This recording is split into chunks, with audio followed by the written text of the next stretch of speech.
लोग नहीं आते थे और फूड भी इतना ज़्यादा अच्छा नहीं था।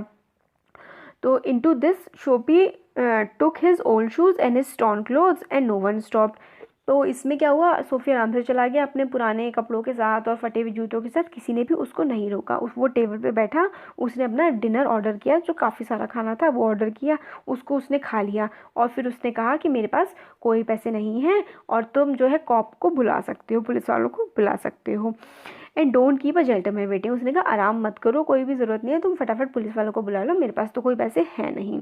तो फिर वो जो वहाँ के वेटर होते हैं वो कहते हैं कि तुम्हारे लिए कोई कॉप नहीं, और उसको उठा के बाहर फेंक देते हैं और फिर वो वहाँ पे स्ट्रीट पे उसको पटक देते हैं, फिर वो वहाँ पड़ा रहता है। फिर ही स्टूड अप स्लोली, वो धीरे धीरे उठता है और अपने जो कपड़े हैं उसमें से डस्ट को झाड़ता है और फिर प्रिजन जो है उसके लिए सिर्फ एक ड्रीम जैसा ही रह जाता है, जो कि बहुत दूर का होता है क्योंकि वो 3 अटेम्प्ट में फेल हो चुका था। इस बार तो उसने रेस्टोरेंट में खाना भी खा लिया था मगर कॉप्स को नहीं बुलाया, बस उसे उठा के बाहर फेंक दिया। फिर क्या आगे क्या होता है, cop was standing near, laughed and walk by. मगर कॉप क्या होता है, एक वो वहीं पे खड़ा होता है और वो उसको देख के हंस के निकल जाता है। Soapy started moving again, Soapy फिर से आगे बढ़ने लगा और when he stopped he was near several theatres in this part of the city, streets are brighter and hearts are more joyful than other parts. फिर वो आगे बढ़ता गया तो वो जिस जगह पर अब था काफ़ी सारे थिएटर्स थे वहाँ पर, मूवी थिएटर्स, वहाँ के लोग क्या थे, खुश दिख रहे थे और ऐसा वो बोलता है कि सबसे ज़्यादा हैप्पी पार्ट था वो सिटी का। और जो वुमेन और मैन थे वो काफ़ी ज़्यादा रिच, उन्होंने रिच और गर्म से कोट्स पहने हुए थे विंटर की हवा से खुद को बचाने के लिए। फिर एकदम से एक डर ने सोफ़ी को घेर लिया कि कोई भी कॉप उसको अब अरेस्ट करने वाला नहीं है। फिर क्या हुआ, then he came to another cop standing in front of a big theatre, he thought of something else to try. अब क्या हुआ, उसने एक और कॉप को देखा थिएटर के सामने खड़े हुए, तो उसने सोचा अब कुछ और ट्राई करता हूँ। वो चिल्लाने लगा बहुत ज़ोर से, if he had too much to drink, मतलब इस तरह से वो चिल्लाने लगा जैसे कि उसने बहुत ज़्यादा शराब पी रखी हो और अपनी वॉइस को और ज़्यादा तेज़ तेज़ बढ़ाने लगा और डांस करने लगा और चिल्लाने लगा। तो कॉप ने मतलब टर्न किया सोफ़ी की तरफ और कहा उसके पास जो आदमी खड़ा हुआ था कि ये जो कॉलेज बॉयज़ हैं आज हम इनको कुछ नहीं कह सकते हैं, हमें ऑर्डर्स मिले हुए हैं कि इनको चिल्लाने दिया जाए। तो फिर ये सुन के सोफ़ी चुप हो गया कि कोई भी कॉप उसे क्यों नहीं टच कर रहा है, ऐसा सोचने लगा। और फिर उसने फिर से ये सोचा कि जो है, जो आइलैंड का सपना है, island as if it was as far as a star, कि जो आइलैंड है वो इतना दूर है जैसे कि कोई सितारा। जो आइलैंड है यहाँ पे वो पुलिस स्टेशन जेल के बारे में बात की गई है। फिर उसने अपना कोट को झाड़ा और फिर जिसमें से बहुत ज़्यादा ठंडी हवा घुस रही थी।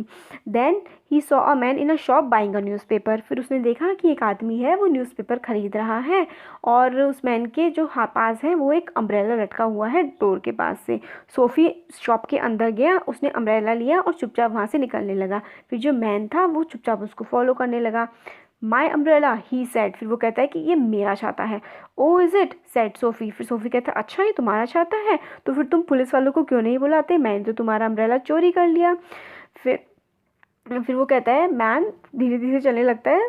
सोफ़ी फिर से वही करता है, मतलब कि मैंने तुम्हारा अम्ब्रेला चुरा लिया और वो सब।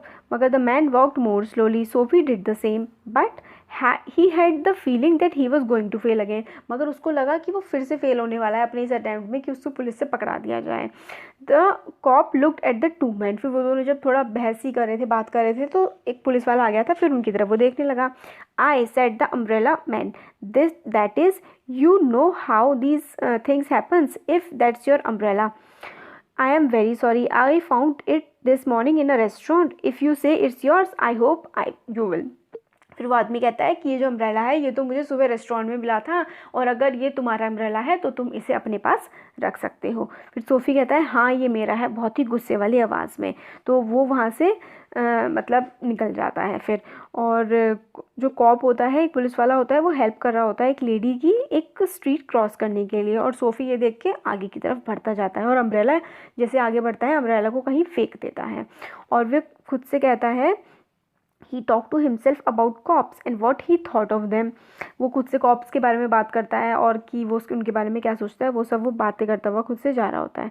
Because he wish to be arrested they seem to believe he was like a king who could do no wrong. वो ऐसा सोच रहा होता है कि मेरा तो मन कर रहा है कि मैं अरेस्ट हो जाऊँ, मगर ये जो कॉप्स हैं ये तो ऐसा समझ रहे हैं कि मैं तो कुछ गलत कर ही नहीं सकता हूँ, जैसे कि मैं कोई राजा हूँ। At last Soapy came to one of the quiet streets on the side of the city. फिर वो धीरे धीरे घूमता घूमता एक ऐसी जगह आ गया जो काफ़ी शांत सी थी। He turned here and begin to walk south toward Madison Square. वो वहाँ पहुँचा और फिर साउथ की तरफ जाने लगा मेडिसन स्क्वायर पे। ही was going home although home was only a seat in the park. वो घर की तरफ जाने लगा, बल्कि मगर कोई उसका घर तो था नहीं, उसका जो घर था वो बस एक पार्क की एक सीट ही थी। But at a quite corner Sophie stopped. एक चुपचाप सा बहुत ही शांत सा एक किनारा था जिस पर सोफी रुक गया। Here was his old childhood home. और वहाँ था उसका पुराना घर जहाँ पे वो बचपन में रह सकता था। उसने एक विंडो से झाँका और वो देख सकता था बहुत ही हल्की सी light that has been in the इस लिविंग रूम। और जहाँ पे वो हल्की सी लाइट जल रही थी वो उसका लिविंग रूम था, मतलब जहाँ पे वो लोग रहते थे, सब बैठा करते थे। Where he had spend many happy peaceful moments. और जहाँ पर उसने बहुत ही खुश और अच्छे से जो पल वो बिताए हैं। जो एक स्वीट सा म्यूज़िक था वो सोफ़ी के कान में बजने लगा और ऐसा लगा कि वो वहीं पे रुक गया है। जो चाँद था वो ऊपर चढ़ चुका था, वो काफ़ी ज़्यादा पीसफुल और ब्राइट था। There was few people passing. और काफ़ी कम लोग अब वहाँ से पास हो रहे थे। और वो जो बर्ड्स हैं उनकी आवाज़ सुन सकता था। और जो म्यूज़िक था वो मतलब उसके कानों में जैसे बज रहा था, वो उस रूम की तरफ देख रहा था। तो for he had known it long ago, जैसे कि वो उस म्यूज़िक को बहुत ज़्यादा पहले और उस जगह को बहुत ज़्यादा पहले जानता था। In those days his life contain such things as mother, flowers and high hopes and friends and clean thoughts and clean clothes. उसका जो पुराना समय था उसमें बहुत सारी चीज़ें थी। उसकी माँ थी, उसके पास फूल थे, बहुत बहुत ज़्यादा हाई होप्स थे, बहुत ज़्यादा उम्मीदें थी अपने फ्यूचर के लिए। उसके पास दोस्त थे, क्लीन थॉट्स, साफ विचार थे और साफ कपड़े भी थे। और फिर क्या होता है, उसके ये सब सोचने के बाद उसकी जो आत्मा में, उसकी सोल में एक अजीब सा और अच्छा सा एक चेंज आता है। He saw with sick fear how he had fallen. फिर वो एकदम से घबरा के सोचता है कि वो कितना नीचे गिर चुका है। उसके मतलब अपने जो वर्थलेस, बिना किसी कारण के बेकार के दिन थे उनके बारे में वो सोचता है। अपनी जो गलत उसकी इच्छाएं थी उनके बारे में सोचता है। उसकी मरी हुई इच्छाएं के बारे में सोचता है। और उसके मतलब अपने माइंड के बारे में सोचता है जिसने सारी की सारी ताकत खो दी थी। और इसी मोमेंट पे his heart answered this change in his soul. और फिर उसके मन में एक बदलाव आता है। अब वो सोचता है कि वो अपनी लाइफ में चेंज लाएगा, अपनी लाइफ में आगे बढ़ेगा, लड़ेगा और he would pull himself up out of the mud. और अभी वो जो मिट्टी में पड़ा हुआ है, बिल्कुल कुछ नहीं है ज़िंदगी में, उससे वो ऊपर उठेगा। He would make a man of himself again. और वो खुद में से एक अच्छा आदमी बाहर निकालेगा। There was a time he was young enough. अब सही टाइम आ गया है और मतलब वो इतना तो है कि वो अपने लिए सब कुछ ठीक कर सकता है। He would find his old purpose in life and follow it. और वो अपना पुराना पर्पस जो था लाइफ का वो उसको दोबारा से खोजेगा और उसकी तरफ आगे बढ़ेगा।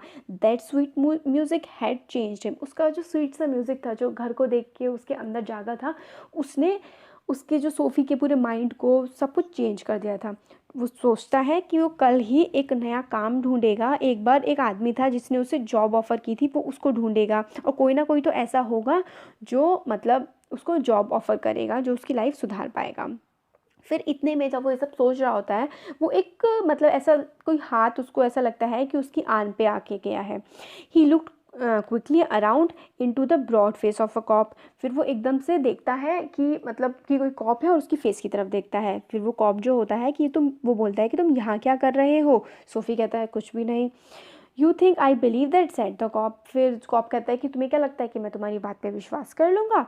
Full of his new strength Soapy began to argue. और अभी जो उसकी थॉट्स में चेंज आया था सोफ़ी की, उसमें एक कॉन्फिडेंस आ गया था, एक ताकत आ गई थी उसके अंदर। इस वजह से वो कॉप के साथ बहस करने लगा। And it is not wise to argue with a New York cop. और फिर ऐसा आगे ऑथर कहते हैं कि ये बिल्कुल भी होशियारी नहीं होती है एक न्यूयॉर्क के पुलिस वाले से बहस करना। फिर वो जो पुलिस वाला होता है वो कहता है कि मेरे साथ आओ। और फिर क्या होता है, जो सोफ़ी को 3 महीने की जो होती है वो जेल हो जाती है ब्लैकवेल्स आइलैंड में। और जो जज अगले दिन जजमेंट सुनाता है वो उसमें उसको 3 महीने की प्रिजन दे देता है, जो कि ब्लैकवेल्स आइलैंड में होती है। मतलब अल्टीमेटली पहले क्या था कि वो इतना सारा कुछ ट्राई करता है कि मैं प्रिजन में चले जाऊँ, 3 महीने उसके कट जाएंगे आराम से, मगर ऐसा कुछ भी नहीं होता है। और जब वो सोचता है कि वो कल से अपनी लाइफ में कुछ अच्छे चेंजेस लाने की कोशिश करेगा, जॉब ढूंढेगा, तो वो प्रिजन में चला जाता है। तो आपको कैसा लगा? अच्छा लगा तो कमेंट सेक्शन में कमेंट करके बताइए, वीडियो को लाइक करिए और चैनल को सब्सक्राइब करिए। Thank you so much.